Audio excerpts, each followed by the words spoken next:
Mercredi 29 juillet 2026, c'est un énorme plaisir pour moi de vous retrouver ce 13h pour le journal. Au sommet de cette édition, le ministère en charge du budget et de la fonction publique organise du 27 au 31 juillet un atelier d'appropriation des principes et valeurs du partenariat pour un gouvernement ouvert. Cette rencontre réunit plusieurs acteurs publics, la société civile et des partenaires. Détails à suivre. Le Bénin engage une nouvelle phase de sa politique de modernisation juridique avec l'installation officielle du comité permanent de la Commission nationale de réforme du droit. Le président de la République, Romuald Wadani, a procédé à leur installation. Les ministres des trois ordres de l'enseignement ont publié le calendrier de l'année scolaire 2026-2027 au Bénin. C'est à travers un arrêté interministériel en date du mardi 28 juillet 2026. Les informations hors des frontières béninoises et la page sport viendront meubler cette édition mise en onde par Cyril Podji. Le ministère en charge du budget et de la fonction publique organise du 27 au 31 juillet 2026 à Cotonou un atelier d'appropriation des principes et valeurs du partenariat pour un gouvernement ouvert PGO. Cette rencontre réunit les acteurs publics, la société civile, le secteur privé et les partenaires techniques et financiers afin de renforcer leurs capacités et de favoriser une compréhension commune des principes du gouvernement ouvert. L'atelier constitue une étape clé dans le processus d'élaboration du premier plan d'action national du Bénin fondé sur la transparence, la participation citoyenne, la redevabilité et la co-création des politiques publiques. On écoute Mireille Hortense Kodjovi, présidente du comité technique du partenariat pour un gouvernement ouvert PGO. Depuis hier, nous avons entamé la formation du comité technique en prélude à la consultation citoyenne départementale. Donc tout se passe bien. Cette activité est financée principalement par PAGOF Expertise France. PAGOF, c'est la branche de l'Expertise France qui s'occupe des gouvernements francophones pour le PGO. Donc nous les remercions, c'est eux qui ont financé l'activité. Et la prochaine étape, ça sera, comme je l'ai dit tout à l'heure, les consultations citoyennes départementales. Donc nous irons dans les départements, les 12 départements du Bénin, recueillir les aspirations du peuple et après on va procéder à l'analyse de ces aspirations et au cours des tables rondes que nous aurons à animer très prochainement, ces tables rondes vont permettre de les prioriser, de les hiérarchiser et de sortir le premier draft du plan d'action national pour le partenariat. Jean-Pierre Deguet, vice-président du comité technique PGO, revient sur le bien-fondé de cet atelier. Il explique également ce que sert le partenariat pour un gouvernement ouvert PGO. Le partenariat pour un gouvernement ouvert repose sur des principes, des valeurs que tous les pays doivent respecter. Et le Bénin a mis en place des instances de co-création qui réunissent le gouvernement, donc l'État, donc l'administration publique, la société civile et le secteur privé. Donc il est important que ces différents acteurs s'approprient ces valeurs, ces principes du partenariat pour un gouvernement ouvert, parce que désormais engagés dans ce processus de co-construction, je pense que c'est main dans la main que nous devons donc avancer pour atteindre les objectifs, pour pouvoir prendre des engagements. En fait, ce processus, le Bénin doit élaborer son premier plan d'action national. Et avant d'élaborer le premier plan d'action national, le Bénin a mis en place le comité de pilotage, le comité technique, des groupes thématiques. Je vais citer le groupe thématique transparence budgétaire, redevabilité, lutte contre la corruption et intégrité, accès à l'information, gouvernance numérique, participation citoyenne et accès à la justice. Voilà les groupes thématiques qui ont été mis en place. Et dans chaque groupe thématique, vous avez de façon paritaire des acteurs du secteur public et des acteurs de la société civile et du secteur privé. Et tous ces acteurs doivent être renforcés. Donc c'est le but donc de cet atelier, parce que nous avons déjà engagé le processus devant nous conduire à l'élaboration de notre premier plan d'action national. Déjà, il y a eu des consultations. Je voudrais rappeler qu'il y a déjà un état des lieux qui a été validé, donc tout un ensemble de travail qui se fait, et donc qu'il est important que vous avez vu, tous les acteurs sont ici, avec les institutions, le gouvernement, vous avez la Cour des comptes, vous avez le Parlement, vous avez le secteur privé, vous avez les acteurs de la société civile ici qui sont réunis. Et donc c'est pour que ce forum multi-acteurs, tout le monde soit outillé et pour pouvoir conduire le processus. Gustavo Pérez Ara, expert international en gouvernance de participation, est le formateur de cet atelier. Il parle de l'importance du PGO et des communications abordées au cours de l'atelier. Et je suis ici pour appuyer le Bénin sur ce processus de formulation du plan d'action dans le cadre de le partenariat de gouvernement ouvert. Le PGO, c'est en fait une initiative internationale. Et ils ont des membres de pays qui sont membres de cette organisation. Et vraiment, c'est pour la promotion de le gouvernement ouvert. Ça veut dire de la participation citoyenne, de la transparence et de la redevabilité. Alors, c'est vraiment un mécanisme pour mettre en dialogue à la société civile et le gouvernement pour la formulation de politiques publiques. Tout le processus pour formulation de politiques publiques, c'est vraiment important d'avoir la citoyenne comme une partie clé dans ce processus. Alors, c'est de mécanismes pour faire des consultations publiques, pour vraiment de donner des réponses sur les contributions que les citoyennes font par rapport à leurs priorités et leurs besoins, et que les gouvernements vraiment peuvent répondre sur comment est-ce qu'ils prendre conscience et prendre les contributions pour formuler de politiques publiques qui vraiment fait un change positif dans la vie de la citoyenne. Les grandes lignes de la formation sont surtout quelles sont les normes internationales de participation, quelles sont les normes internationales de transparence, quelle est l'information qui doit être publiée pour toutes les citoyennes qui veulent être partie de ce processus, et commencer à avoir un processus pour formulation d'un plan d'action concret avec des activités, de jalons concrets pour vraiment avoir un gouvernement ouvert au Bénin.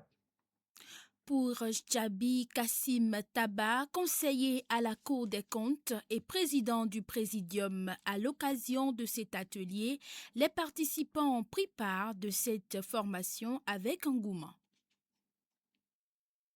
C'est avec un réel engouement que les participants prennent part à cet atelier. Les informations qui sont données sont des informations très capitales. Les experts qui délivrent cette formation ont insisté beaucoup sur les critères du gouvernement, du partenariat pour un gouvernement ouvert, à savoir la transparence, la participation citoyenne, la redevabilité. L'accès à l'information a été un point sur lequel beaucoup ont insisté. Les débats ont été très enrichissants dans ce domaine, et les dispositions à prendre pour que, au niveau de chaque institution, chaque secteur, ces informations soient disponibles. Les approches ont été proposées. Et nous pensons que, tel que ça se déroule, cette formation sera couronnée d'un véritable succès. Les participants seront très satisfaits. Il faut avouer également que les participants sont très ponctuels. Nous respectons donc le calendrier. Hier, le démarrage a été un peu difficile, mais par la suite, nous sommes remis et tout se déroule très bien. Donc aujourd'hui, les différentes normes à respecter au point de 5 ont été abordées. Donc les explications au niveau de chaque norme, les dispositions à prendre ont été également fournies aux participants et nous pensons que nous allons nous approprier donc de ces normes et permettre à chaque institution de pouvoir s'auto-évaluer.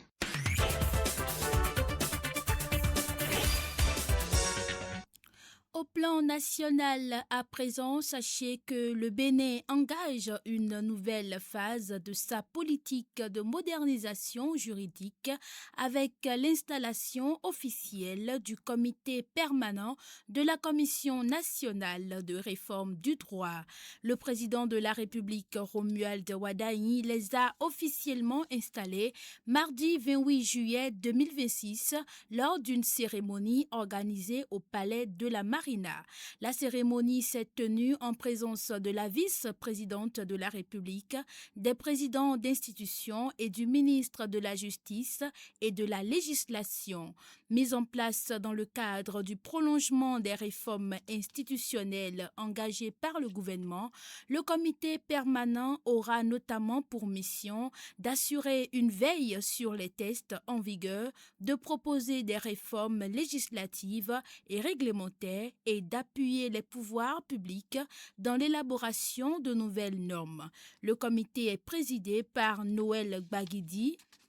Djidoué Gboyou en assure la vice-présidence, tandis que Igor Gedegbe occupe les fonctions de rapporteur. À travers un arrêté interministériel en date du mardi 28 juillet 2026, les ministres des 3 ordres de l'enseignement ont publié le calendrier de l'année scolaire 2026-2027 au Bénin. Selon ce calendrier, la pré-rentrée commence le lundi 7 septembre et prend fin le vendredi 11 septembre 2026. Elle est suivie de la rentrée scolaire qui démarre officiellement le lundi 14 septembre 2026 dans tous les établissements publics et privés des enseignements maternels, primaires, secondaires, générales et techniques. À présent, les informations hors des frontières béninoises. La main info, les informations africaines. Les informations hors des frontières béninoises à présent, nous démarrons par le Ghana où le président gabonais Brice Clotaire Oligui Nguema a entamé mardi 28 juillet 2026 une visite officielle avec pour objectif de renforcer les relations bilatérales entre Libreville et Accra et d'explorer de nouvelles perspectives de coopération dans des secteurs stratégiques.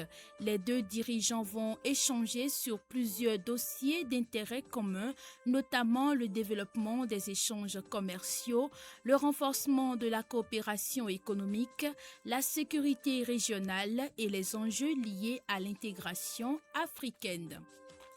Le Sénégal engage une nouvelle étape dans la construction de sa souveraineté éducative avec l'élaboration de son premier document de politique linguistique nationale. C'est un cadre stratégique destiné à renforcer la place des langues nationales dans l'enseignement, la transmission des connaissances et la valorisation du patrimoine culturel. La validation technique de ce document s'est tenue mardi 28 juillet 2026 à Dakar lors d'un atelier présidé par Moustapha Mamba, ministre de l'Éducation nationale. Cette rencontre a réuni des universitaires, linguistes, chercheurs, spécialistes de l'éducation, représentants de la société civile, ainsi que des partenaires techniques et financiers autour d'une ambition commune, bâtir un système éducatif davantage connecté aux réalités linguistiques et culturelles du pays. Nous laissons place à présent au sport. La main info, des sports. Thomas Rondior, vous nous parlez dans ce 13h de la CAN féminine Maroc 2026 et du tournoi de l'indépendance qui se joue à Plécamet dans le département du Koufo. La CAN féminine Maroc 2026 se poursuit. On a assisté hier au match Zambie-Égypte. Les Zambiennes n'ont pas fait de détails. Elles ont écrasé l'Égypte par 6-0. Les buts de la Zambie, Nachula à la 25e minute sur penalty, Barbara Dambra 50e minute sur penalty. Barbara Dambra revient à la 67e minute pour marquer le troisième but. Barbara Dambra revient à la 85e minute. Firi Eniles, 86e minute. Barbara Dambra, 90e minute. Notons que Barbara Dambra a eu 5 réalisations à son actif. Les GCJCM étaient impuissants devant la situation. Deuxième match, Nigeria-Malawi. Les dames de Malawi n'ont pas tremblé devant le Nigeria. Elles ont descendu le tenant du titre par 3-1. Les buts du Malawi, Chewa Tawenga, 73e et 90e minute, et Tabitha Chawenga à la 79e minute. Ce jour, on assistera au match Ghana-Cap-Vert à 17h GMT, Cameroun-Mali à 20h GMT. Tournoi de l'indépendance à Koulekame, c'est dans le département de Koufou. On a fini avec les demi-finales. Koulekame a battu Ayahohwe par 6-5 après les tirs au but. Adja Romain a battu Joto par 4-1. La finale se jouera le 1er août. Et c'est sur cette note sportive que nous mettrons un terme à cette édition du journal. Mise en onde de Cyril Podji, présentation Ruth Daguet. Nous vous disons merci pour votre aimable écoute et vous souhaitons bonne écoute pour la suite des programmes de la 103.8 FM.